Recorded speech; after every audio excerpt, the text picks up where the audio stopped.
నియోజకవర్గాల పునర్విభజన జరిగితే ఆంధ్రప్రదేశ్లో అసెంబ్లీ సీట్లు పెరుగుతాయా లేదా అని వాస్తవానికైతే 50 సీట్ల వరకే పెరిగే అవకాశం ఉంది అనేది మొదటి నుంచి వినిపిస్తున్న మాట.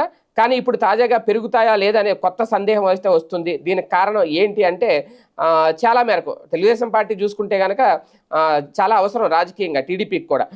కూటమి కట్టడం వల్ల చాలా అసెంబ్లీ సీట్లు కోల్పోవాల్సి వస్తుంది. ఎందుకంటే వేరే వాళ్ళకి 21 స్థానాలు జనసేనకి ఇచ్చారు, అలాగే భారతీయ జనతా పార్టీ కొన్ని స్థానాలు ఇచ్చారు.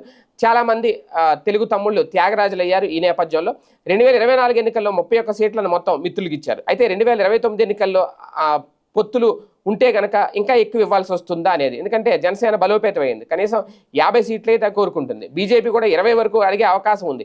ఈ ఒత్తిడి తట్టుకోవాలంటే ఖచ్చితంగా అసెంబ్లీ సీట్ల విభజన చట్ట ప్రకారం 225 వరకు పెంచుకోవాల్సిన అవసరం ఉంటుంది అనేది బీజేపీ పెద్దలు కూడా భావిస్తున్నారు. దానికోసం కేంద్రం వద్ద తమ పలుకుబడిని ఉపయోగించైనా 2026 లేదా 27 నాటికి ఏపీలో అసెంబ్లీ సీట్లు పెంచుకుంటే చాలా సులువుగా అసెంబ్లీ ఎన్నికల్లో పొత్తుల వల్ల ఇబ్బందులు అధిగమించవచ్చు అనేది టీడీపీ అలాగే జనసేన బీజేపీ కూడా చూస్తుంది. కానీ మరోసారి గెలిచేందుకు కూడా ఈ సీట్లు పెరుగుదల దోహదపడుతుంది అనేది. ఇక చూస్తే కనుక వైసీపీని కూడా రాజకీయంగా దెబ్బ కొట్టడానికి ఈ పెరిగిన సీట్లు ఉపయోగపడతాయని. ఇప్పుడు నిజంగా 220 సీట్లు పెరిగితే అయితే ఒక టీడీపీకి జనసేనకి బీజేపీకి పెరగవు కదా, వైసీపీకి కూడా పెరుగుతాయి.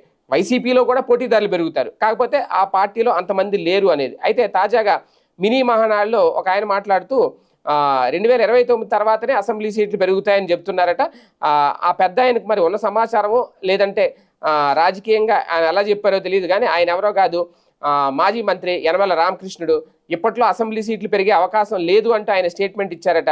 దీంతో మళ్ళీ అందరి ఒక రకంగా అయోమయంలో పడ్డారు. ఏంటి ఈ కొత్త స్టేట్మెంట్ అని. వాస్తవానికి విభజన అనేది జరిగితే, నియోజకవర్గాల విభజన అయితే ఖచ్చితంగా సీట్లు పెరుగుతాయి.